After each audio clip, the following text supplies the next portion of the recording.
നമസ്കാരം. മലയാളികളെ കുടിപ്പിച്ചു കിടത്തിയിട്ടാണെങ്കിലും വേണ്ടില്ല 10 കാശുണ്ടാക്കണം എന്ന ഒരൊറ്റ ലക്ഷ്യത്തിലാണ് കേരളത്തിന്റെ അധികാരിയായ ഇടത് സർക്കാർ. സ്വന്തം നാശത്തിലേക്കാണ് ആ പോക്കെന്നറിഞ്ഞിട്ടും തലവെച്ച് കൊടുക്കാനാകട്ടെ ഒരു വലിയൊരു വിഭാഗം മലയാളികൾ ഈ നാട്ടിലുണ്ട് താനും. അതുകൊണ്ട് തന്നെ രായാവിനും പ്രജകൾക്കും സുഖമാണ്. കാരണം മണ്ടന്മാരെ പറഞ്ഞു പറ്റിച്ച് അവർക്ക് ആളാകാം. എന്തായാലും അക്കൂട്ടത്തിൽ കേരളത്തിലെ ബീവറേജസിനെ കുടിപ്പിച്ച് കോടീശ്വരന്മാരാക്കുന്നവരാണ് ഏറ്റവും മുൻപന്തിയിൽ നിൽക്കുന്നത്. അത് തെളിയിക്കുന്ന കണക്കുകൾ ഇപ്പോൾ പുറത്തു വന്നിരിക്കുകയാണ്. അതായത് സംസ്ഥാനത്ത് കഴിഞ്ഞ സാമ്പത്തിക വർഷം നടന്നത് റെക്കോർഡ് രീതിയിലുള്ള മദ്യവിൽപ്പനയാണെന്നാണ് റിപ്പോർട്ട്. 19,088.68 കോടി രൂപയുടെ മദ്യവിൽപ്പനയാണ് സംസ്ഥാനത്ത് നടന്നിട്ടുള്ളതെന്നാണ് കണക്ക്. മദ്യവിൽപ്പനയിൽ നികുതി വഴി സർക്കാർ ഖജനാവിലെത്തിയത് 16,609.63 കോടി രൂപയാണ്.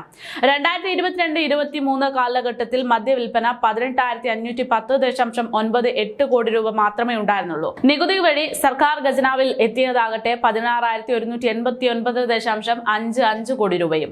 2022-23 കാലഘട്ടത്തിൽ ഇത് 16,189.55 കോടി രൂപയായിരുന്നു എന്നാണ് കണക്ക്. സംസ്ഥാനത്ത് 400 കോടിയിലധികം നികുതി വരുമാനത്തിലാണ് വർധനവുണ്ടായിരിക്കുന്നതെന്ന് ചുരുക്കം.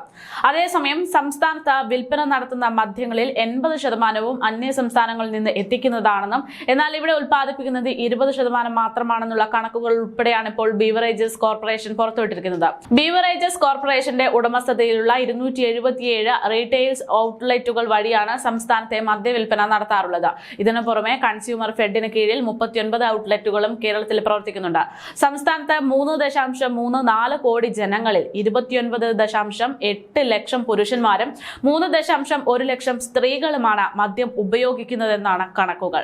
ഇതിൽ തന്നെ പ്രതിദിനം 5 ലക്ഷത്തോളം ആളുകൾ മദ്യം ഉപയോഗിക്കുന്നുണ്ടെന്നും അതുവഴി സർക്കാരിന് വലിയ ലാഭമാണ് ഉണ്ടാകുന്നതെന്നും കണക്കുകൾ ചൂണ്ടിക്കാട്ടുന്നു. എന്നുവെച്ചാൽ കേരളത്തിന്റെ മൊത്തം വരുമാനത്തിൽ വലിയൊരു പങ്ക് കുടിയന്മാർ തന്നെ നൽകുന്നുണ്ട് എന്ന് ചുരുക്കം. പക്ഷേ വിഷയം അതൊന്നുമല്ല.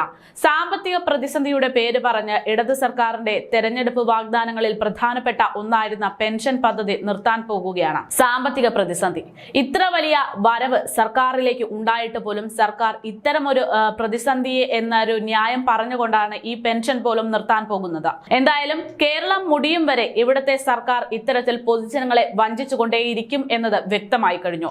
വേറൊരു കാര്യമുള്ളത്, സാമ്പത്തിക പ്രതിസന്ധിയാണ്, വേറൊരു ഗതിയില്ല എന്നൊക്കെ സംസ്ഥാന സർക്കാർ പറയുമ്പോൾ ഇക്കണക്കുകളും ഇക്കാര്യങ്ങളും ഒന്നും മനസ്സിലാക്കാതെ ഇതിനെയെല്ലാം കണ്ണടച്ച് വിശ്വസിച്ച് സർക്കാരിനോട് സഹതാപം കാണിക്കുന്ന പ്രബുദ്ധരായ മലയാളികളാണ് ഇപ്പോഴും നമുക്കൊപ്പമുള്ളത്.